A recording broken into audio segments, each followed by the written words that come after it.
Smoke!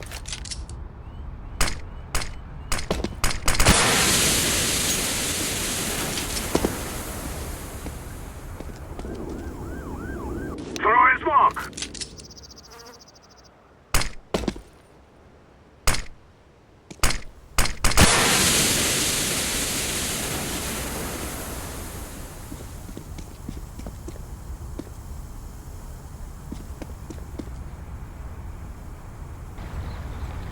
Throwing smoke!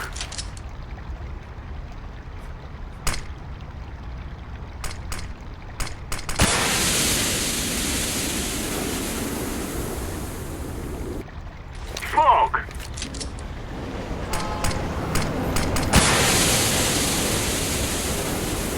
Smoke!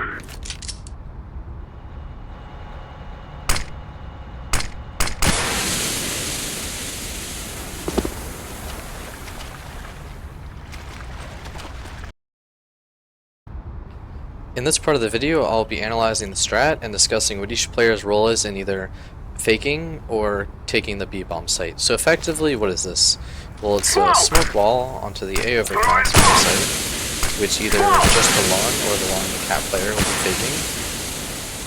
And over at the B-bomb site, the remaining players will throw smokes here and here, depending on how many they have left. And at minimum, this should get a bomb plan, and it could definitely get a round win, depending on how well the fake goes and how well the take into the B site goes. And I think this could definitely be used in a save round or a 5-on-5 gun battle round. This long player has two important roles. Of course, their first one is to throw this bankside bomb smoke right here to allow for the fake wall to happen, but their second role is to be the primary seller of the fake.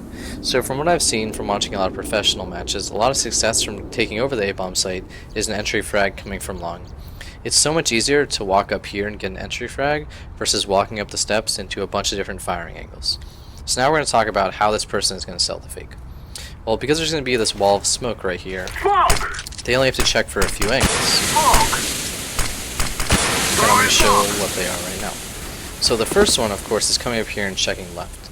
Then the next is checking this place in front of Optimus. So what's either going to happen is the CTs are going to fall behind the smokes, or they're going to stay in front of the smokes and try to battle anybody.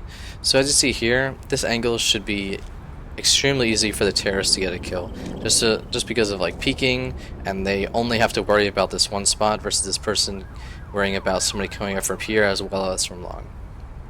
Then the third spot they're going to have to check for is close bathrooms, because some teams like to play that spot at the ends of rounds, even when the smokes come in, just because they're caught out and they have to play it.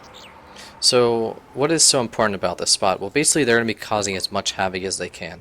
Sure, it would be great if they got a frag, but what they also have to do is, if they don't get frags, cause a lot of havoc so that the counter-terrorists are going to rotate over from the B-bomb site over to A, making it easier for your players to go into the B-bomb site after, right? Because of how fast overpass rotations are, it's really important to have really good fakes. So what can this person do? Well, of course they can throw flashes or HEs over, right? Just to blind them and push them even farther back. But if they really want to, they can push through the smokes and then come and try to kill this bank person, right? Just because there's going to be the wall of smokes, the counter-terrorists don't expect, they can't expect anything to happen, right? Just because of how out of the loop they are. And that's why this long person is really important, because they're going to be selling the fake maybe by themselves or maybe with a teammate. After throwing their smoke onto the A site, this cat person has two options. They can either choose to run up cat onto the A site to sell the fake, or they can choose to run down the connector and go and help the B players. So if they choose to come up cat, obviously they can clear this aggressive bathroom spot for their long player, as well as they can come up here and sell the fake by throwing flashes, HEs, or Molotovs places. Also, these players that come onto the A site later on can become lurkers if they want. If they hear the counter-terrorists rotating out to B, they can come behind them and throw various grenades or just shoot them down while their backs are turned. If they choose to come down the connector, what can they do here? Well, they can assist by doing the B push by either coming through construction or coming down monster with their players and taking over the B-bomb site. For this example, this counter-terrorist will serve as a terrorist. So other than just throwing this Optimus smoke that lands right here, Their job is to either go through monster or go through construction to then take the B-bomb site after the fake is sold. This player will have two roles in this strat. So of course their first one is throwing the heaven smoke later on after the fake is sold over at A. But the second is to make sure nobody pushes out of construction alive. So a lot of times when players do an A take, the counter-terrorists like to flank their connector from construction.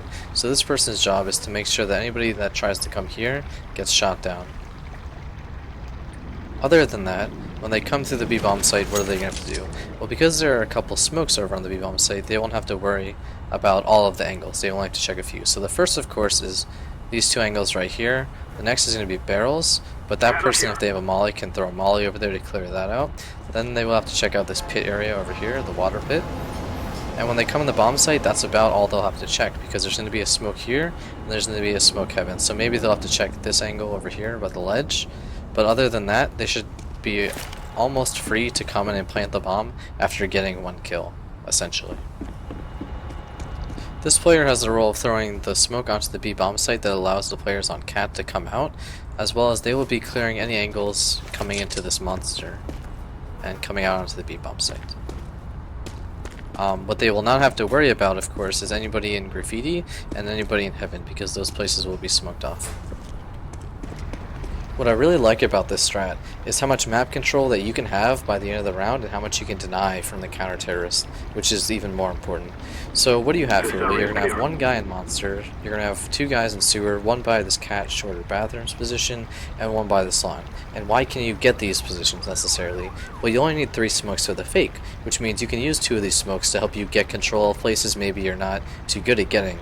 So if you're having a hard time getting this bathrooms control, well, maybe you can throw a smoke from spawn that lands, and closes off this door and causes the CTs to fall back because they can't be playing as aggressively. All these different factors, right? I think it also works really well because of how quick the rotations are for the terrorists. And it doesn't take too much time to go from here all the way to monster to then go into taking the B site. So you can, wait until the ends of the rounds and play this like a Navi LG style, right? Where you're really ensuring that you're getting the bomb plant because your fake is going to be so good, or they don't know if it's a fake or the real thing just because you're doing walls, and you're at least getting the bomb plant, and you can also get the round win if you can do the fakes correctly, or start doing double fakes, things like that, which can really freak out your teammate and cause them to be uneasy and maybe do their rotations wrong, or they're going to push somewhere and you're just going to kill them right when they're pushed. Because what you have here is they cannot push any part of the map or else they get killed because somebody's watching every part, right? That's what's really good about this strat, and that's why I think eventually if somebody ever uses that it could actually work out for them.